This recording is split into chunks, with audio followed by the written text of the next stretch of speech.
Hello, everyone. And the gods above did not like my intro to my show last week. Uh, and so we're canning that. That's gone. I wrote a song as a intro to my show, and it, quite frankly, according to most of my family, it sucks.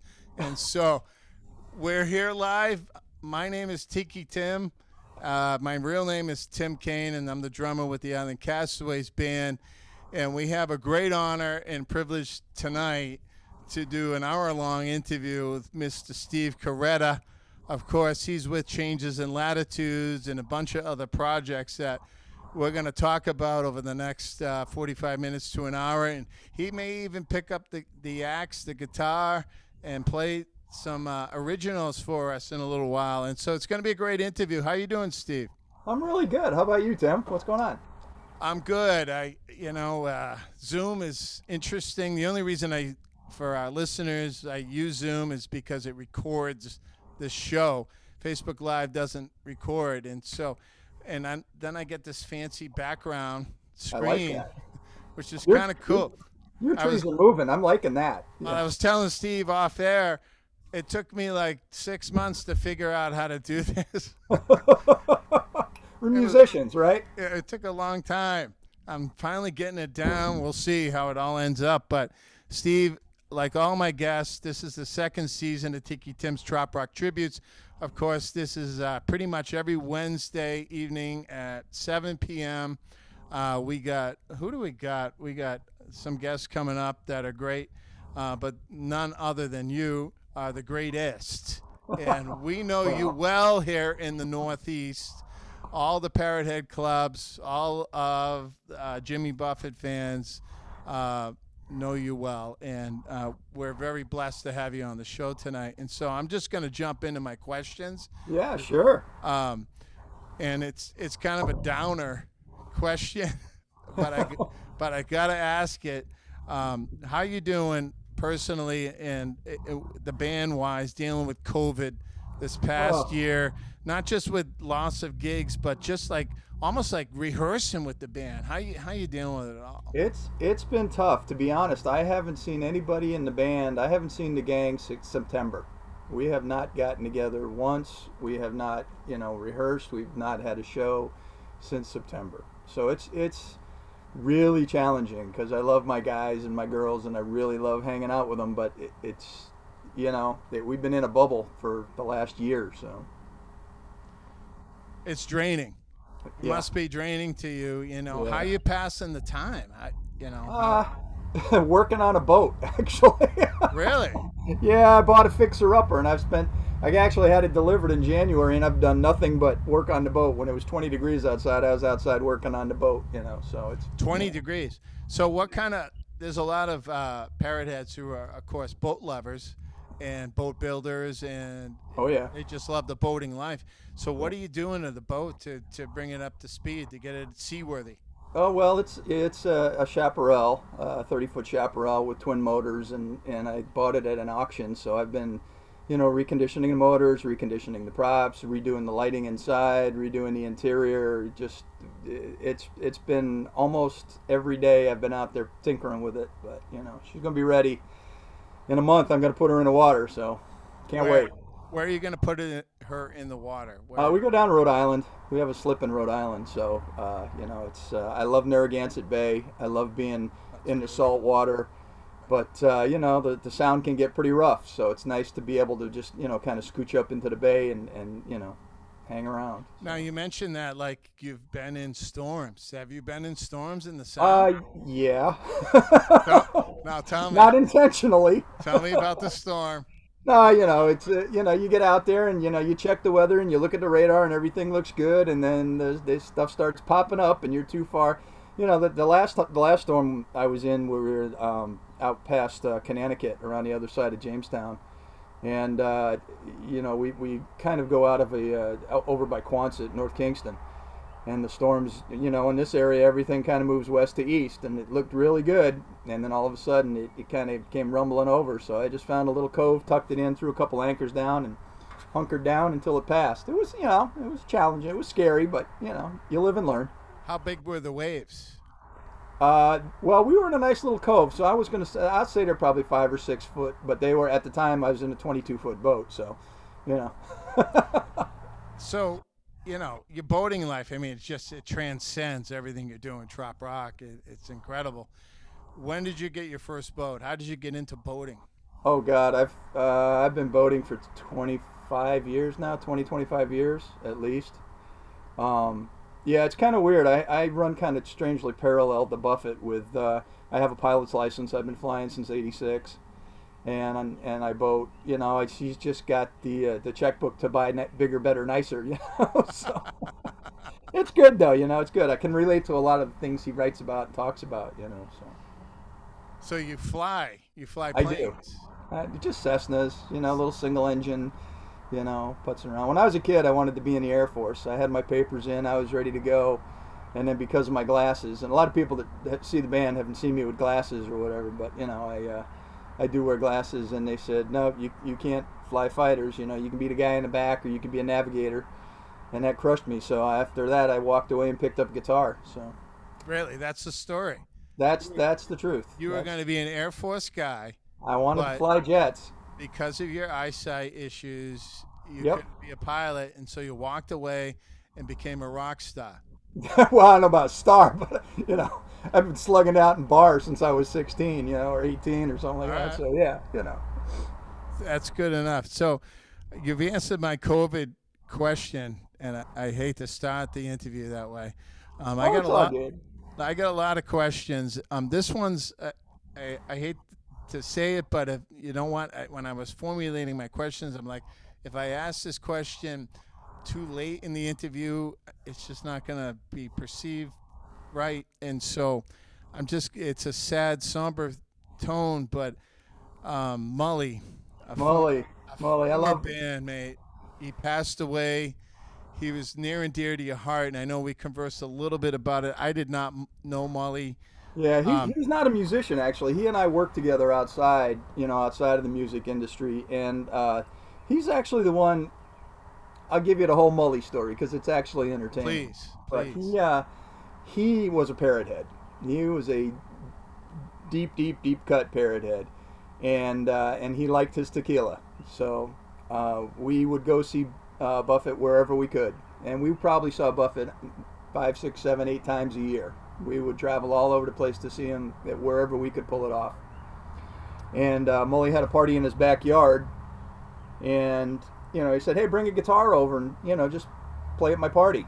And so I was sitting on a cinder block in his backyard, probably 1 o'clock in the morning, playing a little Stones, playing a little Eagles, and I played some Buffett. And this is the God's honest truth. He stumbles over to me, and I'm sitting on the ground. He's towering over me, and he goes, "Dude, you kind of look like Buffett, and you kind of sound like him." That was the start of the band. I called a friend of mine who was in a Elton John band, a guy named Greg Ransom, who was an amazing Elton John guy. And at the time, we're talking 20 years ago, the tribute circuit wasn't what it is now. It was in its infancy. And I talked to Greg, and I said, what can you tell me about tribute bands? And he was like, "It's a good thing if you got a good one. What are you thinking?" And I was like, "Jimmy Buffett." And he thought a minute, and he goes, "I don't know any big Jimmy Buffett, theater Jimmy Buffett bands." I was like, "Okay." And then he called me a couple days later, and he said, "Come down to rehearsal. We're having a rehearsal." So I went over to their Elton John rehearsal, and he said, "Listen, I'm going through some personal stuff. I got to get off the road, and take my band." They said they'd learn Buffett, and I'll give you all my gigs that I have to cancel. And it went right from there. I took his band, I added a few more people, I did the backdrops and the website, and it just like in a blink I had everything handed to me. So it was extremely fortuitous, and I owe both Mully and Greg Ransom our career, our 20-year run with this band. So Well, I mean, obviously, all I speak for all the parrot heads. Our condolences, and we're sorry to hear of his loss. he was very young too. He was 59. He's younger than me, and it came really quick at the end. So cancer sucks. Just saying. It sure does. Well, let's move on. You've been in Changes in Latitudes for at least 10 years as its leader and frontman. It's got 5 CDs out. My question to you is, what are the major challenges you face in leading and fronting a nationally touring tribute band? Wow. I'm blessed. I have to say that I am blessed. Whenever it's been 20 years, and our last original member just left this past year. Brandon, the percussion player, finally had to call it quits, and everybody else has evolved. So when I hire people to join the band, before I even, they kind of have to come recommended. You know the music world, it's small, everybody knows everybody. When somebody's ready to join the band, you ask for recommendations, you ask for stuff. But before they play a note, I'll go and have a beer or a coffee with them. And I'll sit for 2 hours and talk. And just, see if the energy is right, see if the vibe is right. I explain everything. It's tough. You live in a van. You're going to go to Florida and you're going to spend, the next 3 weeks traveling up and down the coast in a van. You all got to get along.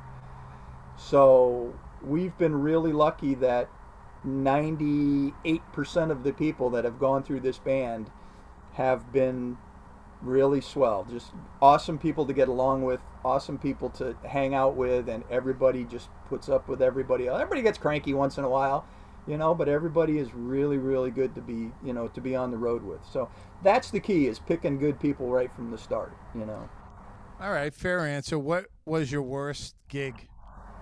Oh, worst gig. Worst Ooh. gig. That's a tough one. It probably had something to do with rain. on the shore of somewhere up in Buffalo, it was just miserable. We got all set up, got through sound check. We were playing with another headlining style band, the ZBTB guys, the Zach Brown tribute guys, who are good friends of ours. And they got through their set, and we were the second band, and the skies opened up, and everything was drenched. And it happens. What are you going to do? That was probably the worst. All right. So what was the best? Oh my God, there's lots of bests. Bests are easy. Give me your top 5. Top 5 best gigs. Our drinking day with Doyle. That was Doyle Gresham is my hero. I love that guy. Tell us about Doyle. He, every once in a while we'll have Doyle has sat in. Amy Lee played a whole summer with us. We were headed out to Akron, Ohio, and our pedal steel player's wife had a problem and he couldn't go on the road. So it was like, a day before we left. And out of the blue, I called Doyle and I said, hey, we're kind of stuck. Are you around? Are you available? And he said, hell yeah. So, and he's played on our CDs. He's actually a very nice personal friend. And he played the night before. We were playing Saturday night in Akron. He played Friday night with some friends of his in Nashville. He rented a Charger, a black Charger, got out of his gig at midnight, went home, slept for 2 hours, threw his stuff in the Charger, drove up to Akron, Ohio, did sound check with us, went to the hotel, had, a nap and a salad, came back, played the show. We played it totally unrehearsed. We do the stuff, really close to what mostly Tuesdays, Thursdays, and Saturdays, but we do the arrangements as Buffett does in the same keys. So he just jumped right in, played the parts, finished the show, went across the street, closed the bar across the street, went back to the hotel. They tried to close the bar. We got him to keep it up. We drank until 4 o'clock in the morning. That man is my hero.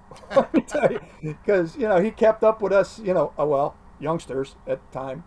But he's a sweetheart, and it was a great gig, and I get tingles. It was a huge gig in the center of Akron, and there's probably, 5,000 or 6,000 people, and just, jumped in out of the blue, dove in, and he pulled it off. It was fun. It was fun. All right, fair enough. So I'm going to pick on you a little bit, Steve. This is a brand new segment on Tiki Tim's Trop Rock Tributes. Of course, this will be on Sunday night, the same interview on Shore Life Radio down in Florida at 8 p.m. and Cool. the following Wednesday at 3 for those that are around. but I'm doing a little trivia, Jimmy Buffett trivia type. Oh no, you're gonna kill me. This is a quick answer quiz. You have 5 seconds Oh God. for each question to answer. And if you don't answer, we move on to the next. So here we go. This is all Jimmy Buffett trivia. How old is Jimmy Buffett, Steve? He is 10 years older than me, so he's gonna be 71. Where does he live? Which house? He lives in Sag Harbor. He lives in West Palm. He's got a place up in Maine. Wow. Good answer. That's all within the 5-second time frame. He's got his Key West place too, but they're shutting down Shrimp Boat. I heard so. Oh, really? So yeah, you have the inside scoop. Not really. What is his boat named? Oh, which one? He's got the Coastal Explorer is the big one, and then he just got that new little sailboat. Oh my God. That I don't know. And he just got a new Freeman that was made. It's a dual hull fishing boat, the tri motor, and it'll hit me later. Don't tell me later.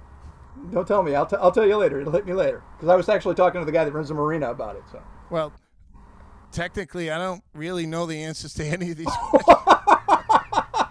So I can just make some stupid stuff up. I'm just asking them.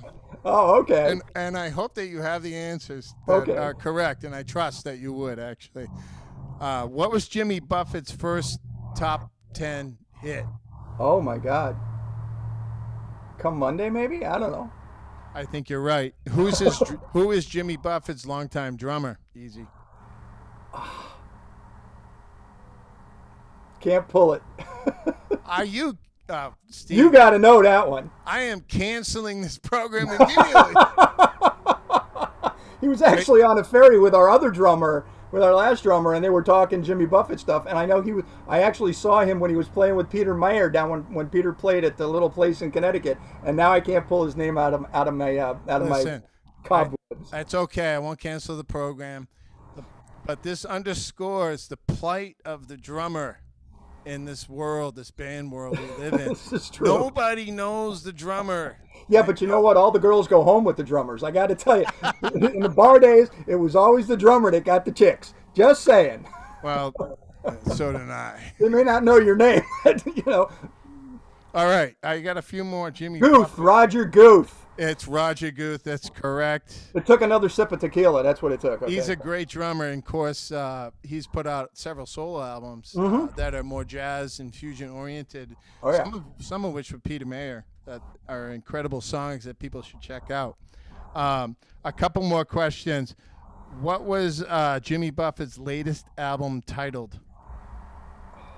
I have it, and I can't pull it out. That's right. Let your wife. I have Down at the La-Di-Da, and you know, but you know. That's all right. Get back to me on that.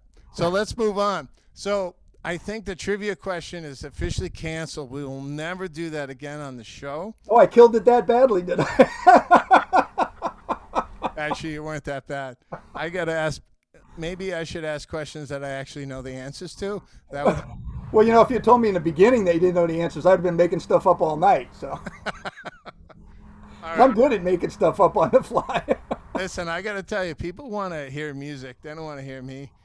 No one wants to hear me. So I understand. Definitely in 2007, 2009, you released a whole album of original songs, right? And I don't want to put you on the spot. Do you have any originals you can play for us tonight? Oh, yeah, I could probably pull something out. I'm trying to think of what I'd like to do. My God, there's so many. I'd like to play something that we don't usually play, you know? Definitely. And if I don't make it all the way through all of it, you know, there's... Yeah, just stop and we'll move on. Yeah. We actually have... These are the 4 CDs that we have out. See, there's... let's see. This Summer State of Mind. I don't know how to do this here. Summer State of Mind. Yep. These are in no particular order. This is the first one we put out, By the Sea.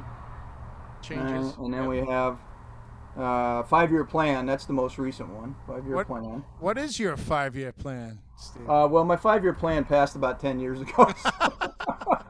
It was to sell a couple of songs to Jimmy Buffett, have him record them as B-sides, make a lot of money, buy a boat that I can live on, and never come back. That was my, that was my 5-year plan 10 years ago. And then my favorite album. This is called Tequila Inspiration. All right. Why is it your favorite album? It's actually just, I write country music. When I write music, it comes out country. All right.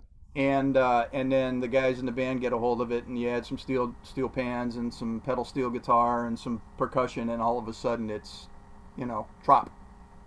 And you take a country song, a two-step country song, and you can kind of make it a reggae song pretty easy. Sure.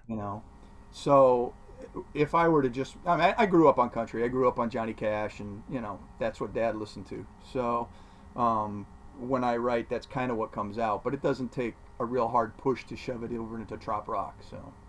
Cool. Did your dad play? Was he a He played harmonica. He played chromatic harmonica. No way. Yeah, there's actually a song on Tequila Inspiration called Daddy's Old Harmonica, and that's what it's about. It's about Dad's chromatic harp that I found. One day I was, just rummaging around in my top dresser drawer, and there it was. And so. Would you mind playing a few verses? Oh, I don't even think I could play that one right now. I couldn't remember. We haven't done that one in a long time. Here's the problem with the originals thing, and this kind of leads to a whole nother thing. Is as an original band, as a musician, it's really hard to make a living, or even get a decent paycheck. And with a 10-piece band, it's even harder. We've been doing the real straight and narrow Buffett tribute show pretty down the line. We'll throw in a couple of originals, kind of slide them in without telling people, and then maybe after the fact tell them that was one of ours. But we haven't played a lot of originals, and I've been really seriously thinking about either kind of doing another version either of the Changes band or a whole nother group of guys and just doing the originals. Just putting together a whole separate thing with a whole different focus and kind of keeping it separate, because there's this funny little gray area when you market the band as Changes in Latitudes Jimmy Buffett Tribute Show. And you get on the road and you're at a theater in Virginia or something and you start playing a bunch of originals. Some people receive it well, some people don't.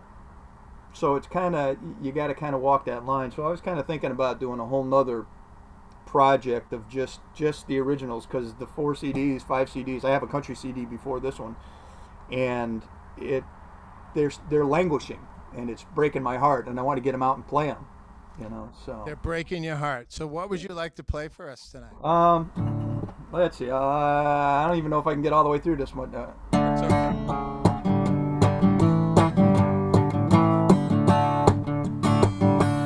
The older I get, the harder it seems to make time for things like fun and friends and dreams. They'll be gone before you know. Don't you ever let them go. All those dreams and the schemes that make you whole. Hey, where'd my time go? Wonder just whose side it's on. Had it with my memories, and now I can't find either one. It only took a minute to run out on me. Now I've lost all my direction where I used to be.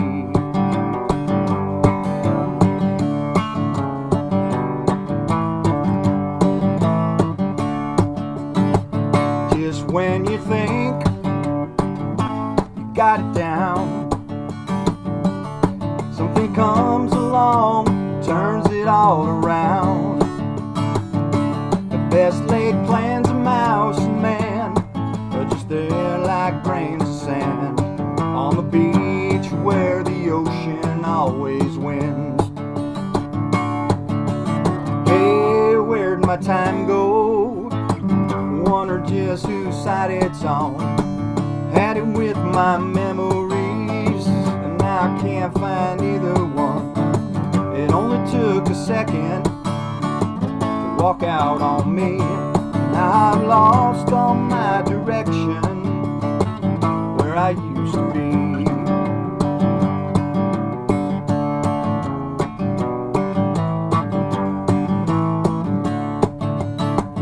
Young hearts, take heed, this advice. Better take your time and learn to enjoy the ride. You'll be grown before you know, so don't you ever let them go. All those dreams and the schemes that make you whole. Hey, where'd my time go? I wonder just whose side it's on. I had it with my memories, and now I can't find either one. It only took a lifetime for it to dawn on me. Now I lost all my direction where I used to be.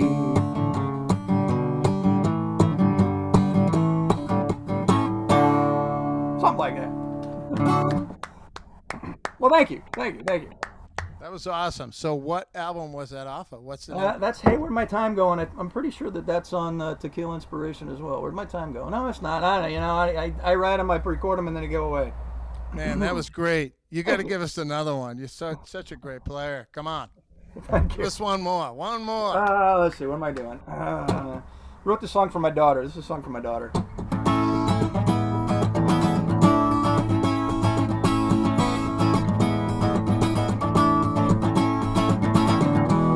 You're stronger than you know. Never seems so when you're on your own. So very hard to try. Be the voice in the back of your mind. It'll be that way till the sun don't shine. Out on the water, just out of sight of land. Talking, I'll be listening. If you ever need a friend, out on the water, just like I used to be. You know that I'm still listening. Ain't nothing I don't see.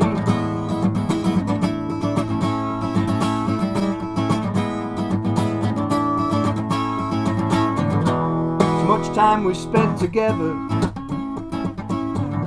days of sun and of nasty weather, and it's never really over. Like the circle, yeah, it's never broken. It's safe to say we've sailed that ocean.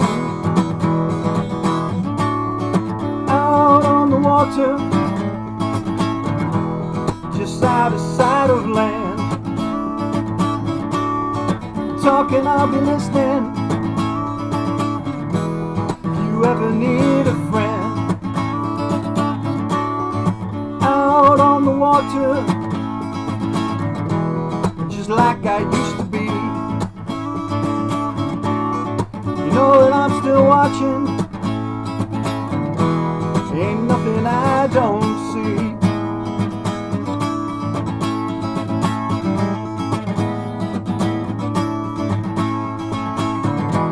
I'm over that horizon.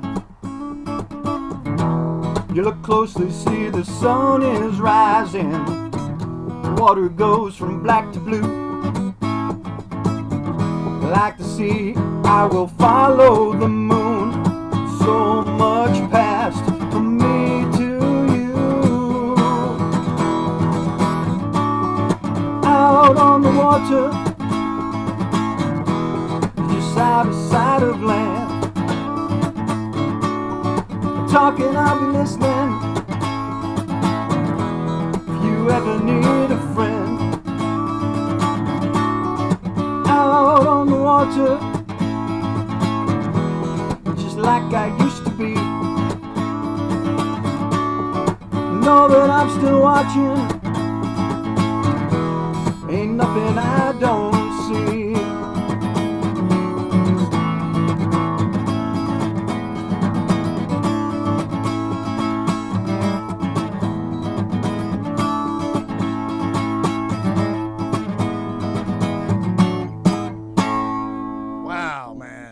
That's fantastic.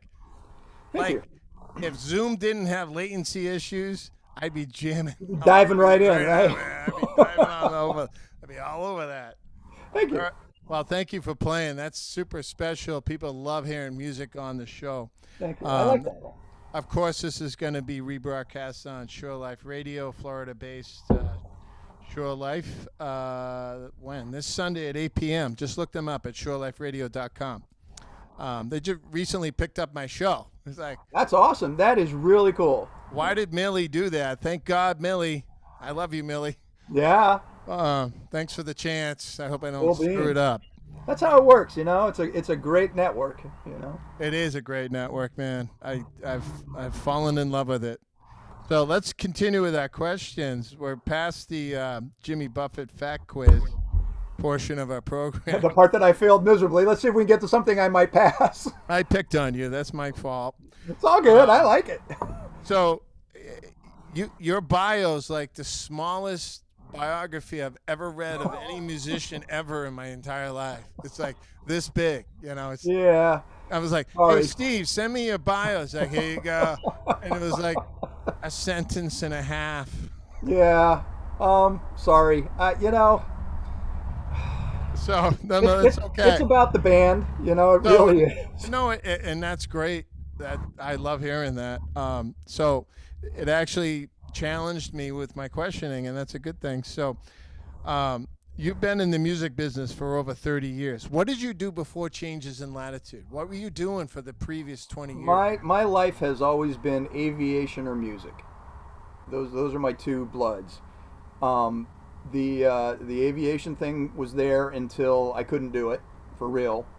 And then I picked up guitar and I played in bar bands for a long time, from 16, 17, 18 until you know and then I got a job at an airline, and I moved to Dallas, Texas, so you can put two and two together and figure out what airline. And I did that for a couple years. I came back here and I worked with a friend of mine who we were, for about 2 years, we were dangerously close to a record deal with Polygram Records. It was kind of like a Rod Stewart meets Joe Cocker meets I don't know, Black Crowes. It was a little heavier.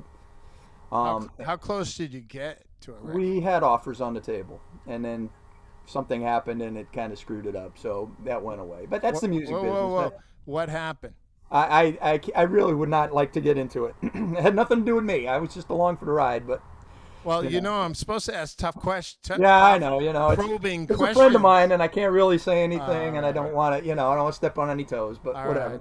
That's And so fair. when that stopped, I actually went back to the airlines for a while, and I worked at Bradley Airport for U.S. Air for a lot of years, and then I got out of that, and I know how to do sound, and so I picked up a gig doing front of house sound, and I traveled doing mostly front of house sound and system tech for a national touring company. So I was on the road for about 7 years, and I worked with bands like Joe Cocker and the 10,000 Maniacs, Paul Anka, Suzanne Vega. I did the big thing, the big route. And that's kind of where, when changes happened, before I started the band, I really didn't want to dive into the singer-songwriter thing, like Sonny Jim and Frenzy and those guys. I mean, because I love what they do. Scott Kirby. I don't want to compete with that.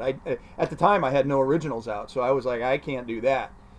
But I knew the theater aspect of it, and so when the whole thing happened with Mully and Greg, when I started the band, I started it with the kind of real, the big deal with the palm trees and backdrops and lighthouses, and I did the deep Buffett tribute. So that's that's kind of the short story. It's aviation music. I go until one runs out, and I do the other one. So No, I'm not going back to aviation now, though. I'm I was too old. just gonna ask. I'm too old. So you toured with Joe Cocker and who else? Oh God, that had to be early 80s maybe. Yeah. As a system tech for that, yeah. That's sweet. So I always ask this question, particularly among those that write songs and are active songwriters.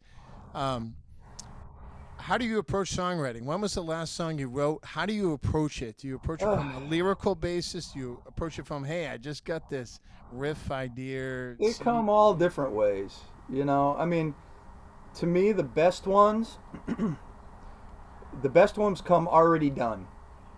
They're out there somewhere, and it's like the pinata. You just reach out and grab it, and they pop into my head, and like Clifford on the first CD and Tequila Inspiration, they literally came in the amount of time it took me to play it and write it. So hold on. You telling me that these songs come to you in totality? They're like verse, chorus, bridge, verse, Yeah, bridge, chorus, very much, and it's very done. much.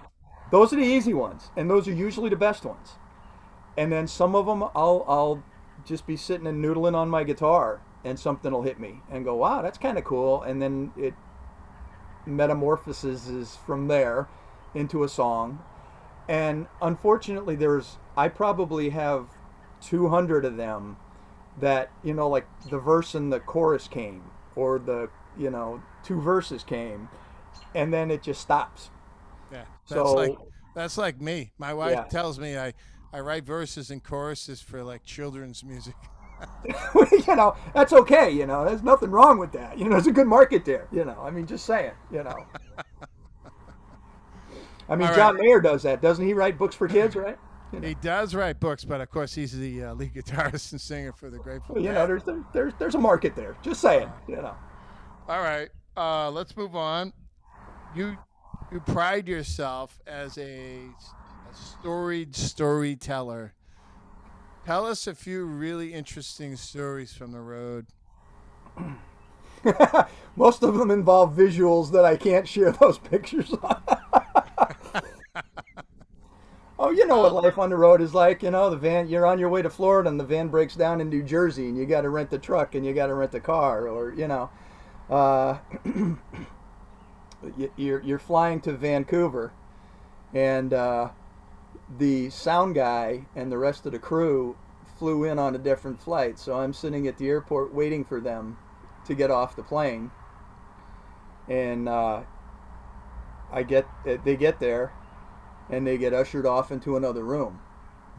And one of the head sound techs waves at me, and he does the zip the lip, disappear kind of thing. You're not with us. Get away quick. And 4 hours later, I get the phone call from the airport. Yeah, they did the strip search and the cavity search, and you can come and pick us up now. There's a lot of those. It's fun. It's stupid, but not too stupid. And you try to be did nice. you ever have a total gig failure? It just fell totally apart. No, Because that's a game. you bring a lot of stuff on the road.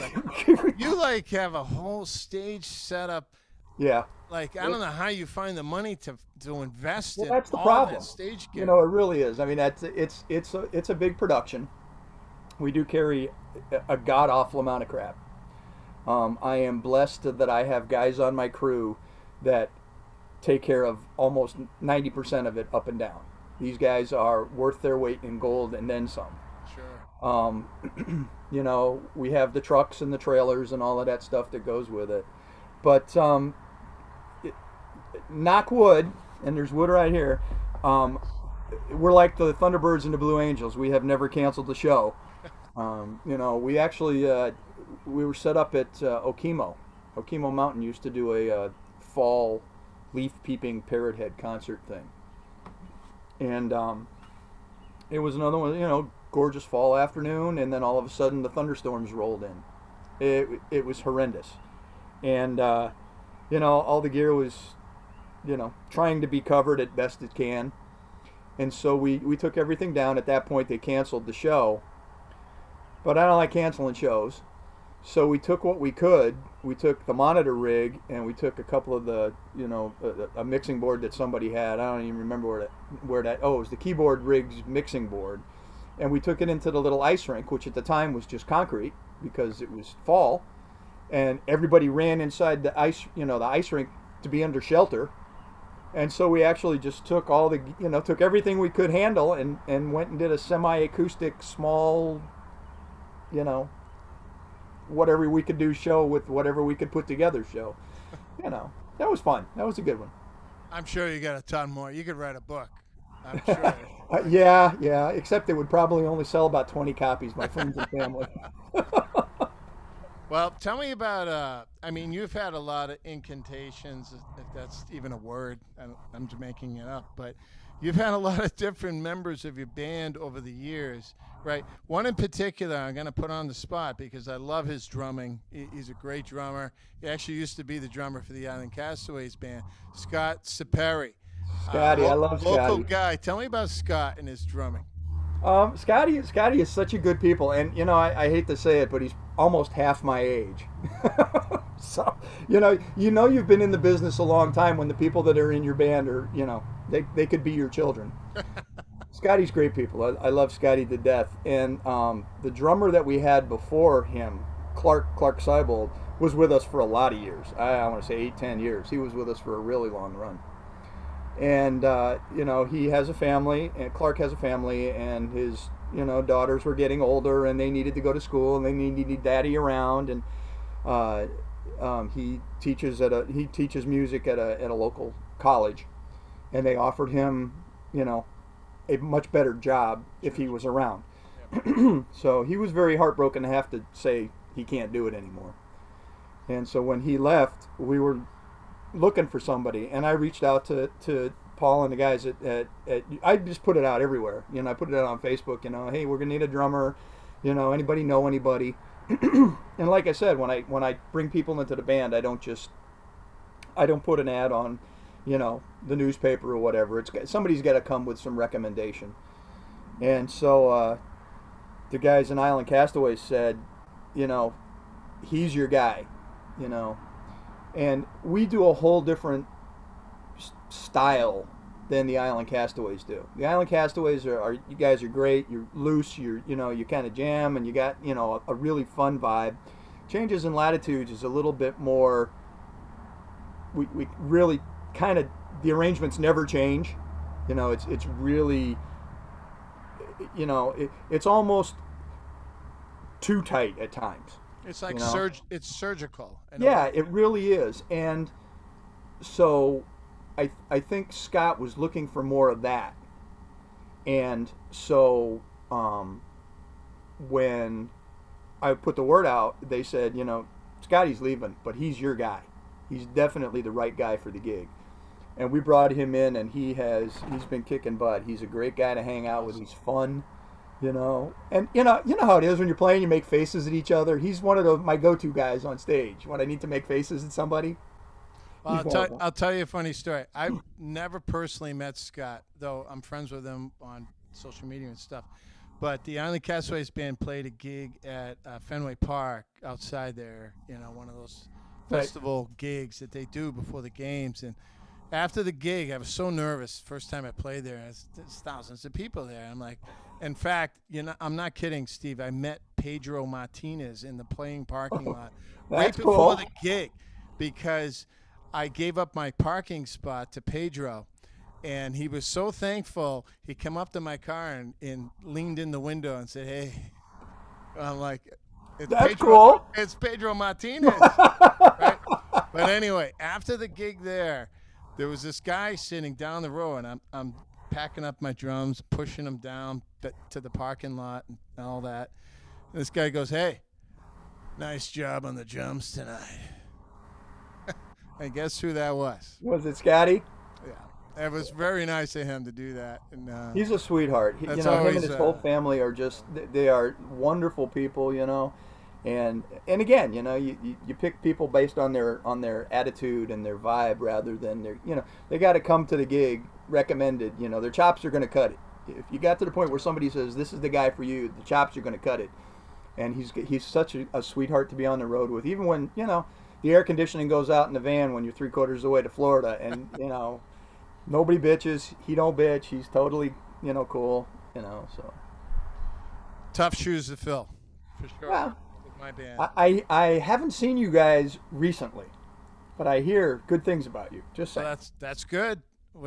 That's improvement. It's so tough as a musician to get out and see your other friends' bands because you're always working those same nights. Sure is. And I swear that this year, before the big gigs kick in again, I'm going to get out and see you guys, and I'm going to jump up on stage. You're totally welcome too, and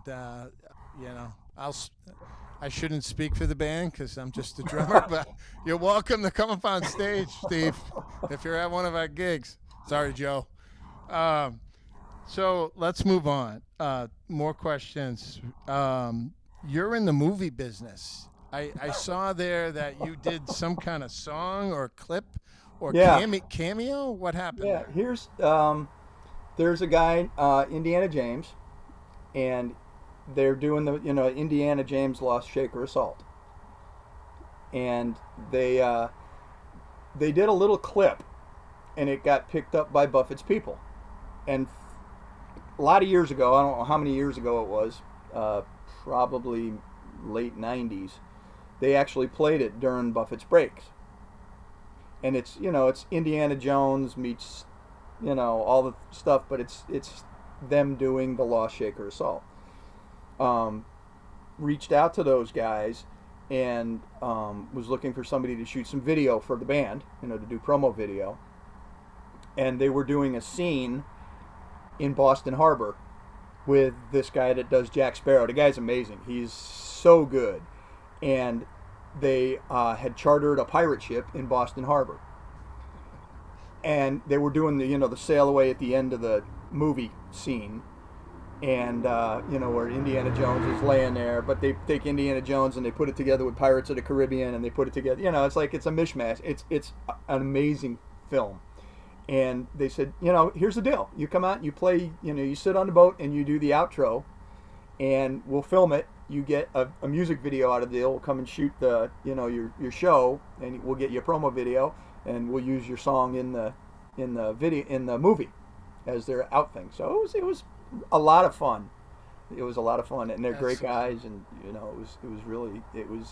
was a trip, and it was my 15 seconds of movie Nice. stardom. So, do you get royalties from that movie? No. That's okay. They gave me a lot Credit? of video time for that, so Do you get do you get the end credits? I did actually. I did. Nice. All The right. band and the songwriting, yeah, See, because I would take just the end credits.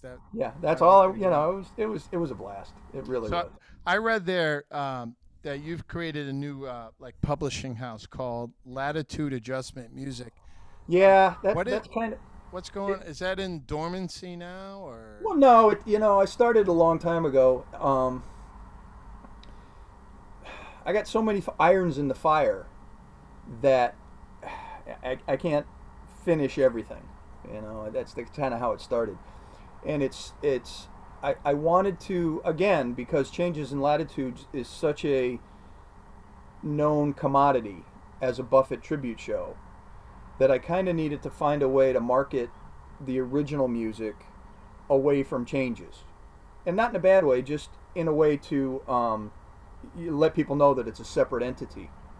So I started it, and it's sitting there now, waiting for me to push go. I had signed a publishing deal with Doyle Grisham.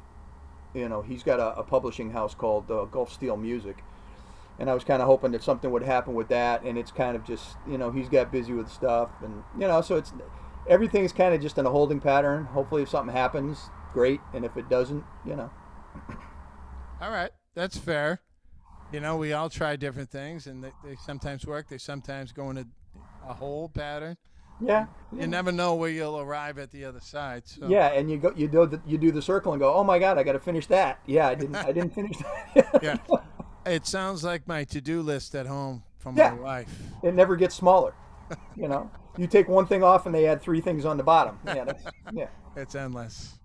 All right, let's move on. So, what is next for Changes in Latitude? I mean, we're climbing out of the COVID stuff. You have a Eagles tribute band that maybe is going on or is kind of sitting there waiting to rise Yeah. again. What's the plan, man, in 2021? Changes in Latitudes for a lot of years. There were summers that we played 5, 6, 7 nights a week. We played our butts off. And as we've gotten older, we don't want to do that anymore. It's just, it's kind of evolved to the point where we're a little bit more selective about the gigs. And so, don't get me wrong, we love to play a good party. We play some really rowdy parties. but it's not. We're not trying to play crazy deep gigs. Most of the people in the band either have other stuff. Like Scotty's got SJC drums, and he's very involved in that. And everybody's kind of got stuff going on. So, I with that slowing down, I've always loved the Eagles. So I started the Eagles tribute band. That's called the Eagles Experience. I have yet another tribute project bubbling up that I don't want to reveal until it's ready come to on. go. No, I can't. You gotta tell us. All right, No, let me backtrack. Somebody will steal it. It's such a good one that somebody will steal it. So. I'm gonna use my journalistic skills here. Tell me about the Eagles tribute band. Then, who are the members? Are they the same? No, one of the guys, the other guitar player, Alan Stevens, who is in both bands, and then there's a drummer named Lincoln Hubley, who is amazing, and it's a 1-for-1 representation. Lincoln does the Don Henley, so he sings the Don Henley songs. I'm Glenn Frey. I do the Glenn Frey songs. We got a guy that does Joe Walsh, and he sings the Joe songs, and so it's pretty accurate, and it's coming up. That's kind of been in the works for a couple of years, and it's starting to grow wings a little bit, and it's filling in the blanks for me when Changes isn't playing. Well, it's tough. I mean, I love the Eagles personally. It's one of my favorite bands. Who doesn't? I mean, that's But when I think of the Eagles, I think of harmonics and harmony. And 5-part harmonies. We rehearsed for 2 years. Lincoln, our drummer, was the vocal Nazi. We called him. He would literally sit with a CD and take songs apart and chart all the songs, all the vocal parts out, and then we would get together and rehearse them and rehearse them and rehearse them, and certainly made me a better singer. It made me a better singer to do that stuff. So. But it was a challenge to get it right. So. Absolutely, that's a lot. That sounds like a lot of work. But it was a lot of work. My parents went and saw you guys a few years back, and I didn't really make the association back then, right? I didn't know, and they were like, "Tim, we just saw the Eagles. They were incredible." And I went and looked up, and it wasn't the Eagles; it was you guys. Well, that's cool. Thank you. I appreciate that. They loved it. They absolutely loved it. So thank you. I'm just giving you some I mean, Changes is scaling back on the quantity of shows. But right now I'm working on a tour for Florida for January and February of next 2022. So it's a whole different can of bananas, I guess. I know you probably don't want to get too much into the whole gigging and scheduling thing because all the artists are struggling. It's tough. It really is, and that's what I'm also the manager of all of these bands. So it's it's a lot of work. And just my observation from the outside, but it's like everyone's competing right now for a limited amount of gigs. Yeah, I was really afraid of that when COVID ended. A lot of the venues, a lot of the smaller theaters closed down. So there's a lot more bands for the remaining theaters around. And fortunately I have some pretty good relationships with a lot of the theaters.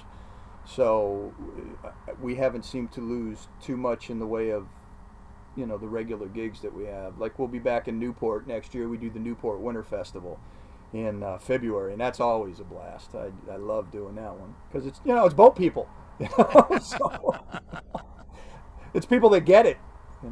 How do you keep you guys motivated right now? Are you guys rehearsing?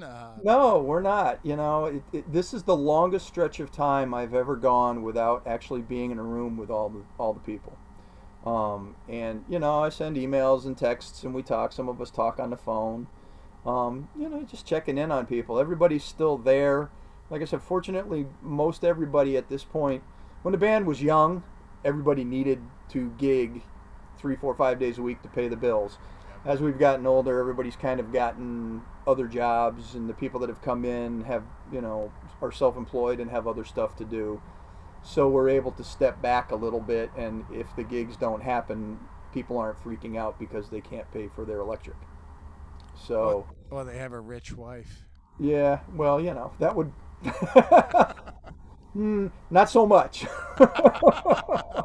Just kidding.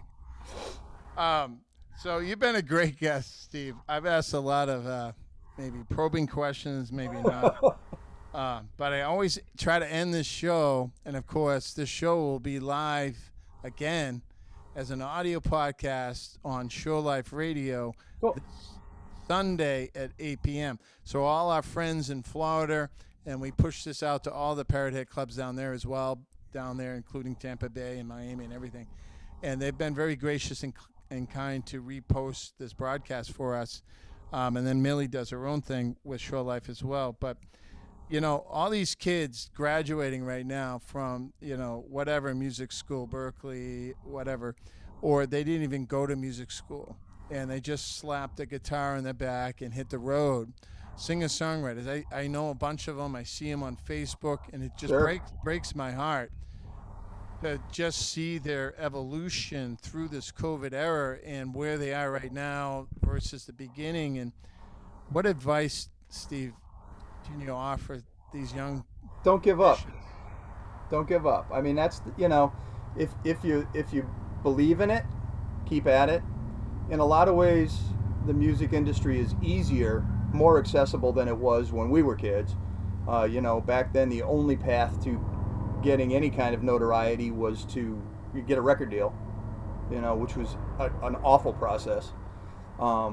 Now, you can put out a YouTube video. Believe in yourself, believe in the quality of your art.